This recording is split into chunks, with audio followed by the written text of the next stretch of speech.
Hi again, this is Benjamin Krudwig from Benjamin Krudwig Fiber Arts and Design, and this is lesson number 8 on how to crochet a raglan style sweater. We are in the home stretch on this sweater here. I've done one sleeve in its entirety. I've started the other sleeve, but I wanted to show how to do the hem and the cuff because I happen to like working each part of the sweater in order. But it didn't quite make sense when filming to do it that way. So I usually do the body of the sweater, finish that, and then I do each sleeve and finish each sleeve as I'm going along. So at this point, I'm going to teach you how to do a hem along the bottom of your sweater, but it's the same exact stitch as you'll use in the cuff.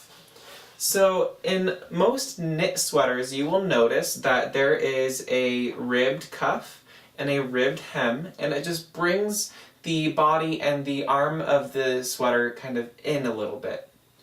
So in this time, we can kind of do a faux rib by doing the front post and back post double crochet.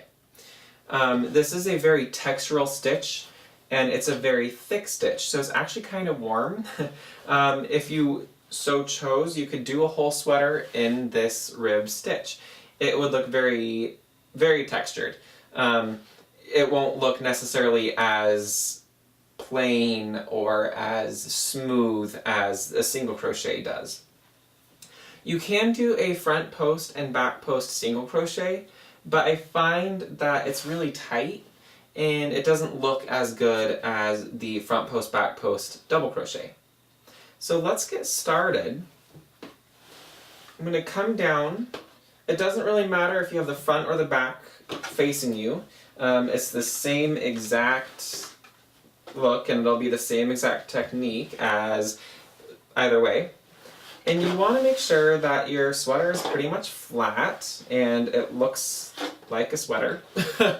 And you're going to choose one of the sides. So I'm going to either choose this side or this side to start my double crochet. So I am going to choose the right hand side, and I think it's because I'm right-handed. And this is just to keep any of the seams that we do have, which this is not going to be a true seam. We're only going to do about 3 rows of the hem. And it just keeps it on the side where, you know, it's not in the front and it's not in the very middle of your back. So I'm going to take my yarn and I'm just going to find a spot here to insert my hook, pull a loop through, and then I am going to chain 2. And that just gets me to the height of a double crochet. At this point, I'm not going to treat this as a stitch yet again.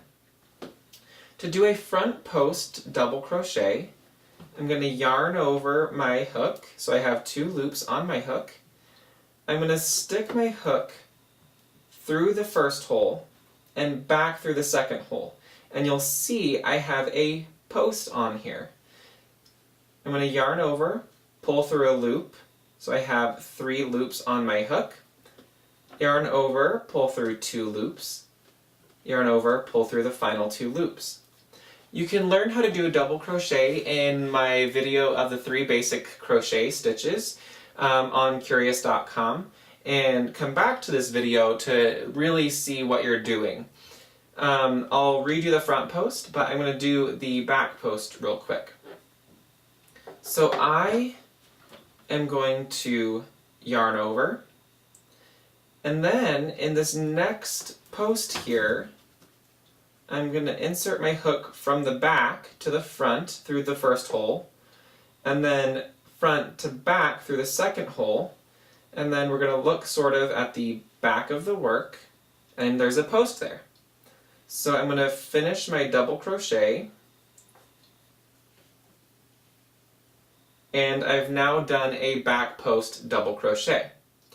Let's redo the front post. So in the next post that I have available here, I'm going to yarn over, front to back through that first hole, back to front through that second hole, and complete my double crochet. Now let me do that with the next post and do a back post double crochet, back to front through the first hole, front to back in the second hole, finish my double crochet. So what that's going to do is give me a rib. It'll be back, or a front back, front back, front back, alternating those stitches to create a 1 by 1 rib. So I'm going to finish this row and then come back and show you how to start the next row.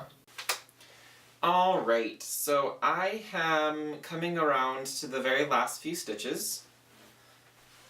So I'm going to end with a front post, back post. So I'm going to do here, front post, double crochet, and then back post, double crochet. In the previous rows in the single crochets, I've been telling you to just keep going around in a spiral. Do not bind off your row. Since we're in a double crochet, if we did that, it would look extremely uneven. So we're actually going to bind off each row. So that means in the top of the stitch, of the first stitch, you're going to slip stitch. So I'll show you how. So I have one loop on my hook here. And I'm going to insert my hook into the top of that first double crochet that I did.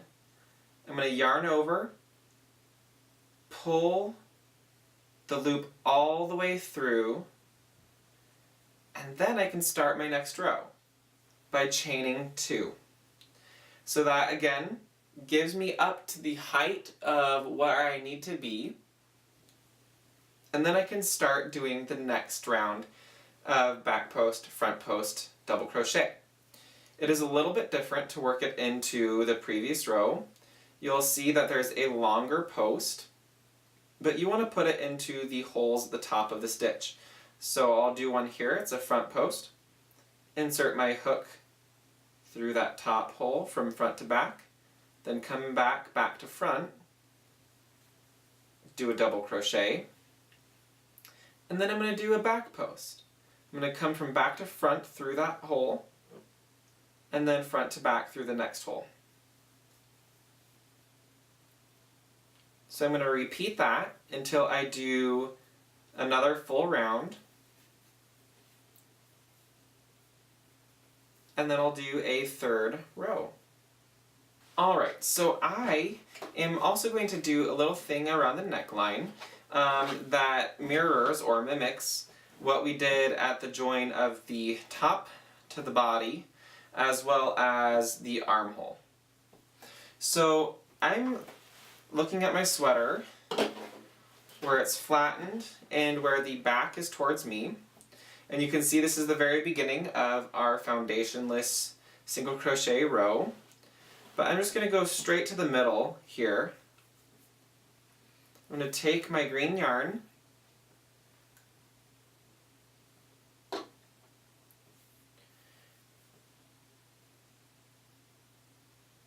and I'm just going to put it into this gap here. So it looks a little bit like a single crochet there, the top of a single crochet. I'm going to attach it by doing a slip stitch, and then I'm going to chain 1 just to get up to the height of a single crochet. I'm going to single crochet in, and I'm going to do the same spike stitch pattern of going into the second row, into the third row, into the second row, into this top row, and then repeat. So top row, second row, third row, second row, top row. So I'm going to go around, and in a spiral fashion, I am going to go up another couple of rows of green, and that'll give me a nice looking finished edge around the top.